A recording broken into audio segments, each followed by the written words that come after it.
Hey guys, and welcome back to another YouTube video. In this video I'll be going through the Brisbane vs Carlton round 0 game, in which Carlton came back from the absolute brink and stole it. Harry Mackay ended up shutting up the haters, I guess, and he's actually been kicking the ball pretty well, other than that one bad miss in the practice game where he kicked out of bounds on the forward. There haven't been too many bad misses. I mean, he missed one set shot that was relatively easy, but he barely missed it, so it wasn't too bad.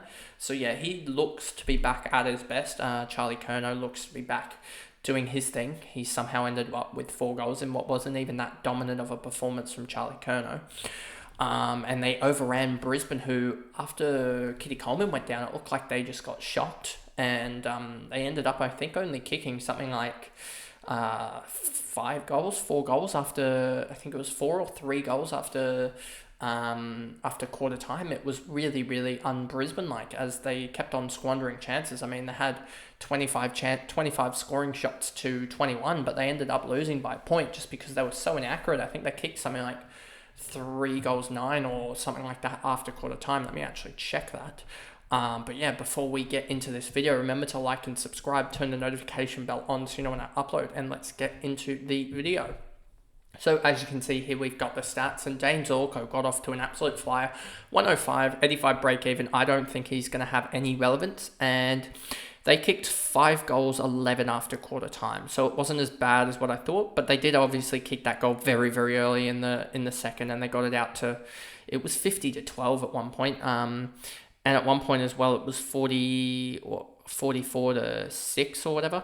So yeah, they had a 38 point lead at one point, and I think it even got higher up towards that 40 point margin, 45 point margin. I think someone said it was 46 points at its worst.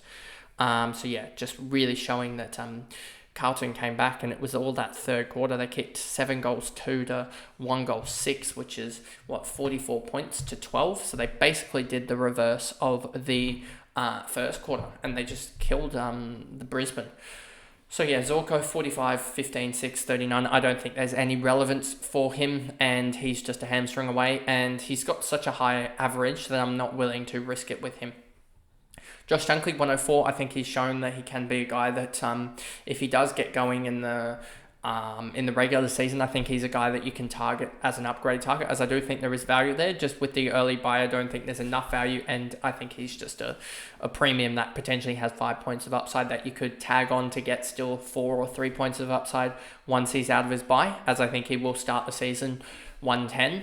I think that's sort of his line there, and I think he's probably going to be priced at around about 105 106 after his buy. And I think that you can jump on there and you can still get 3 or 4 points of upside as a premium, which isn't the worst. Lions 94, he really showed the people out that he was still there. But yeah, he really had, everyone in the Lions camp had a really poor third quarter. I think there was only about 100 or probably 250, 300 fantasy points across the whole Lions third quarter. Probably even less, and yeah, they just got absolutely dominated in that third from Carlton. So yeah, Lions 94, 83 break even, not looking at that at all. McInerney basically on his break even, no value there, so not looking at him. Zach Bailey 81, 72 break even, not really looking there either, just really didn't have a good second half. Archie 76, 49 break even. I don't think there's any value there, to be honest with you. And he was a sub risk until Kitty Coleman now going down. I think he's pretty much in the side, but I think there's better options in Bonner, who seems pretty set in there in the St Kilda side, rather than Archie at that price. And I think you could also bang on Wardlaw potentially. Neil 75. There is potential for him to get a week with, he did have a gut punch to Hewitt. I think both of them are potentially in trouble. We'll see what happens there, as we do have precedent with the Lachie Neale punch a couple years ago, where he got not Lachie Neale, Zach Merritt, where he got, I think, a week for a punch on a guy that got him in the ribs. So there is some precedent there, but it could be a fine, to be honest with you. But it was, I think, an intentional strike, so it could with the new MRL rulings. There could be some issue there, but we'll see when that rulings come out. Rayner, 74, looked really good in the first, but yeah, did Rayner type things. He just seems like an impact player, and he's not going to be fantasy relevant. Andrews, 73, did a lot in the first and then nothing much. McCarthy, 72, I thought he played pretty well for the position that he's in. Then you have Wilmot, 70. I think he's going to be the one that potentially picks it up off of Coleman now, as Coleman went down and he's out for the season. So Wilmot's one to watch. Potentially pick him up post-buy. McCluggage, 68. He did really well in the first, and then absolutely nothing in the second and third, and then a lot in the fourth. So yeah, it just shows that he's a good player, but can just go very, very quiet. Leicester, Cameron, 60. I thought he dominated his Sard matchup, and I thought he could have easily kicked a couple more. I mean, he kicked, 2 goals, 3 or whatever here. So, yeah, he could have easily ended up, honestly, with 5 or 6 goals, to be honest. And then you've got Berry, 60. He was all right, but not really hitting his break-even. Danaher, Hipwood, Fletcher, 39 on a 50 break-even. He wasn't good. Gardner, 38 break-even for a 36. Kitty Coleman, and this is sucks. He's already, about 20 minutes ago, got confirmed of an ACL injury. Sam Edmonds broke the news. That effectively rules him out for the season, as an ACL is pretty much 9 months, and 9 months would put him at basically January. So there's no way he is returning in basically, what is it now, 4 months? 6 months. I don't think he'll return in 6 months from an ACL. So yeah, that's Kitty Coleman's season done, and he will be priced at 51.1. Considering it's AFL fantasy wise, he's got to return in under 6 months now. I think it's something like 5 months, and he's got to return in almost, 180 days or whatever, from an injury that usually takes 170, 160 days, and an injury that usually takes roughly 270 days. So he's got to cut the time down by a third, and I just don't see that happening. Kai Lohmann might be one that actually picks it up. So I wonder if he is named in the 22 or in the starting side. There is an interest in him, but the worry is that they don't open the season, and with the sub potentially being named from anywhere, there's too much of a risk of Lohmann just being the sub. So unless they name like a guy that's like a full forward or whatever in place of Kitty Coleman or whatever, I'm not necessarily going to go Lohmann. But we'll see about that, as he could be a fix up when if he scores big. But we'll see. Starcevic and then Payne, and then we move over to Carlton and George Hewitt, 100. There is a little bit of an issue with him with that. I think if anyone's going to be in trouble out of him and Neil, it's going to be Hewitt, because his contact was shoulder sliding into head. So there is a little bit more worry than the gut punch that Neil had. So I think that George Hewitt is at least going to get a fine, if not a week. So there's that. And he did score 100, so plus 26. I just don't think it's there, to be honest with you. I mean, with Doherty now out with potentially a knee issue as well, I don't think Doherty will be an ACL. But it could be something else, given that he played through it.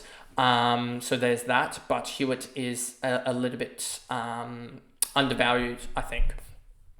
Then you got McGovern, 90. He's a key back. He's going to have games where he goes like 50 or whatnot, and don't go there. Newman hopefully is a downgrade target. An upgrade target, downgrade, or whatever. He will be probably around about that top 6 to 8 defenders. So we'll just see when the season kicks into gear. But looks like he's just going to bleed a little bit of cash quickly. Early, 885k. I expect him to drop close to about 850k, given that new break-even is going to be roughly about 105, 110, or probably 110, I'd say. And if he doesn't hit that, then he goes down, he's probably gone down about 10k to 875. If he doesn't hit 110, he's probably going to go down towards that sort of 865. Then he has a buy. He's probably got another little bit of high break even. It'd probably be about 115 or so, and that sort of can tend towards him dropping to 850 very, very quickly. Harry Mackay, he's a key forward, so I wouldn't go there. 628k for an 82. There's not much upside there. Fogarty, 81 from a 59. I just don't think his role is sustainable.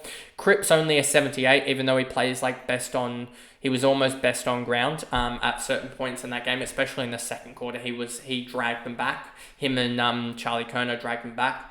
So yeah, he's just an impact player when it's all said and done. Very, very similar to the likes of a Nat Fyfe. And that's why they don't really have much of a fantasy impact. I believe his like super coach was something pretty high in the end. I think he dragged himself up to over 100 in super coach or something. Let me just check that here.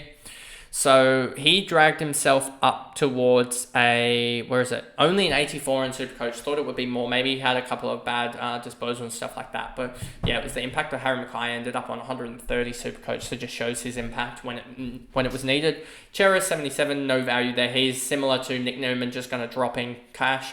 He's probably dropping towards that sort of 859k probably region. And then he'll have a 110, 115 break even.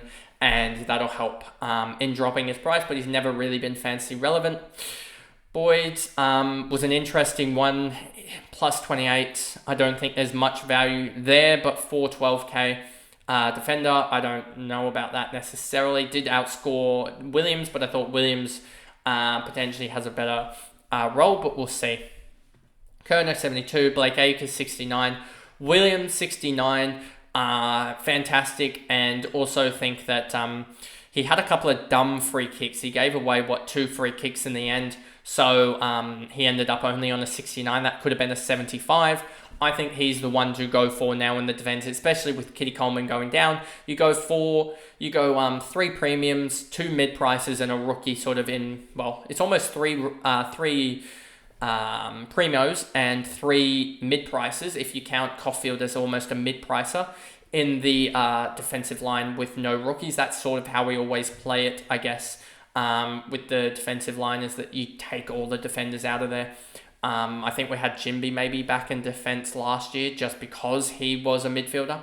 But other than that, you try and get all the defenders up to sort of mid prices, as defender rookies can be hellish as they tend to not score, especially the keys. So yeah, Zach Williams definitely in the side now after a 69. That's plus 20. That'll see. I think Jaden put out a stat. If we actually go, I was looking at the cricket, I guess. Jaden, there we go. We'll see here. Jaden, we have here Zach Williams priced at now at 458, which is a plus 16, and yeah, should be fine there, to be honest with you. And yeah, so then you have George Hewitt as well, plus 18k. Arazu Fantasia, nothing much. Josh Dunkley up probably about a k, but nothing much. Kai Lohman stays.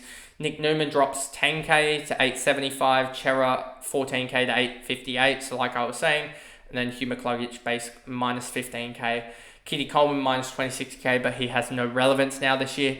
And Kitty Coleman now will be priced at, I don't know if I said it, but it'll priced at 51.1, I believe, next year, which is roughly 461k based on the magic number of this year, which is 19k more than Zach Williams. DeConing, just not there yet as a ruck stock. To be honest, I feel like he will have fantasy relevance, but I don't know if it's not this year. Cunningham, Hollands, Young, Sard, no one else here really of any value. Cottrell's Doherty injured, so he's going to plummet in price. What did we have for Doherty? Minus 42k down to 901 and a 137 break even. And you have here the Chera, Nick Newman, and Hugh McCluggage break evens. And then also you have the break even potentially for Zach Williams being 34. He is going to smash that, and there's a potential that he got, what did he say for, he got roughly 16k for 20 points upside, potentially goes 40 points upside now in round 1 with a 34 break even. That's another 30k or so. So you're potentially looking at him having the double price rise of, if he just gets double 70s of, or a 69 and then followed by a 70 of roughly 50k. And that gets him from a 440k to a 490k. And then he has the buy, and then we get him back, and he should be he should easily climb very quickly, especially because the 70 after that will also include in his price, in his break even, and that'll get him close to, I would say, a 10, 15, 20 break even, and then you start to really get those 50k jumps, which really price that those mid prices do fly if they get those price jumps. So hopefully we get a 90 score out of the likes of a Zach Williams, as that can get him a 50k price rise, which will get him 60k, and then he'll have a negative break even. So yeah, that's what I'm sort of looking at. Doherty, that's sad, but we'll have that massive break even. He won't hit that, he'll just drop, and will be interesting to see his role when he comes back, if he is injured and out for a little bit. Kemp 47 playing a key, Kennedy 47, no thank you, and then Carroll was interesting, but yeah, just hopefully he gets game time now as a 45. He could be an interesting one, but yeah, price at 347, there wasn't really a role there. And then Owies and Fantasia, no thank you, not enough jump. I mean, we said with Windsor, who had a 31 break even, that we wanted more than 45, so I'm not going to take Fantasia in a worse role on 33, which is 12 less points. So yeah, that is pretty much my rundown of the Brisbane versus Carlton game, and hopefully you guys enjoyed that, as we have the Richmond versus Gold Coast game, and then we also have the GWS Collingwood game, which we'll go through tomorrow as well for you guys. But yeah, remember to like and subscribe. I've seen some really good growth in the last couple of days, and really been happy with the sort of the viewership of these of the first game review. So hopefully we get that throughout the season, especially when we start to get the round one games going and stuff like that. But anyway, I'll see you guys in the Gold Coast versus Richmond recap tomorrow. Bye guys.